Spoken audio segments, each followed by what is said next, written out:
Today's true scary story is scary because it has to do with mimics and the ghost of a person who was murdered.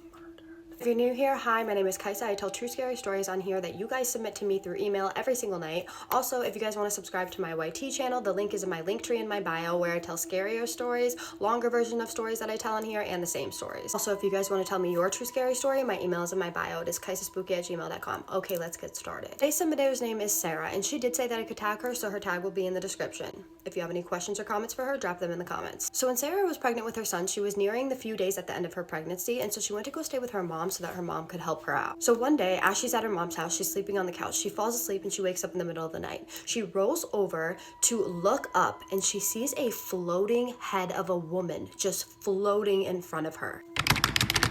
So she's obviously scared, but she's absolutely exhausted at this point. So she kind of rolls over and pretends like she didn't see it because she's like, I'm tired. I'm seeing things like that was nothing. It was not nothing. But the next day when she woke up, there was one thing that was really bothering her about this, is that this head looked very similar to her mother. And she knows she saw it, but she just couldn't figure out whether she was dreaming or not. So she decides that she's going to tell her mother about it. And she does. She tells her mother about it. Her mother turns pale as soon as she gives her a description of what the head looked like. Her mother then runs upstairs and brings down a picture of somebody. It was a scrapbook, so her mother opens up the scrapbook and she points to a picture and she says, "Is this who you saw?" And she was like, "Yes, that is who I saw." And she said, "That is your aunt who was unalived by somebody when you were a baby." She was so confused because she had never heard this story before, and maybe it was to protect her, or maybe it was because she was so young and she just didn't want to tell her, but she had never heard the story before. She had no idea what she looked like. She had never seen her, never met her, at least as an adult. So she was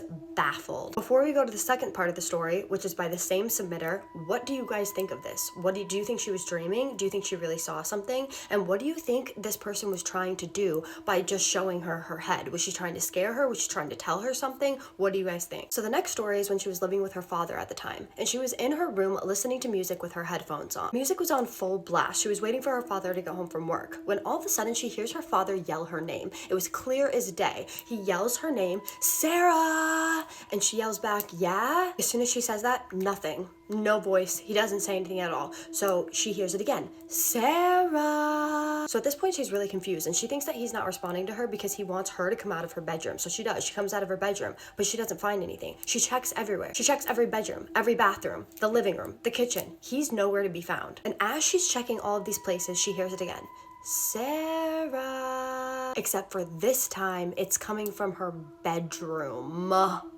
She said there was absolutely no way for him to get to her bedroom without her seeing him because it was a 2-bedroom apartment, and the way that it was like laid out, she would have seen him walk to her bedroom. So at this point, she's checking absolutely everywhere. She's checking closets. Even though the closets are not big enough to fit humans, they can barely fit clothes in them. But nothing. And then she hears it again, "Sarah!" At this point, she's absolutely terrified. So she runs out of the house. And as soon as she runs out of the house, she sees her father walking from across the parking lot from his car towards the apartment. And she asks her father, "Were you just inside hollering my name?" And her dad is obviously annoyed and is like, "No, Sarah, how would I be doing that when I just got home from work? You're seeing me walk in from my car right now." So this freaked her out so badly. And the problem was that her father didn't believe her. He didn't believe in anything spiritual or paranormal whatsoever. And she was so scared at this point that she actually went to go stay at her dad's girlfriend's house. She would not sleep another night in that home. I do not blame her. So what do you guys think this is? Because the first one looked like her mom, but like actually really was her aunt that was murdered. And then she hears her dad calling her name when it's not her dad. So what do you guys think happened here? Drop it in the comments because she would love to know and I would love to know also. I love you guys so much. You guys are the absolute best. Honestly, you mean the world to me, every single one of you. All of the nice people that check on me, all of the nice comments, like really it warms my heart. Genuinely. I hope you guys have a wonderful night, but I also need you to do one more thing for me. And what is that? Have a spooky night. Keep sending me your stories. I'll see you guys in the next one. Love you.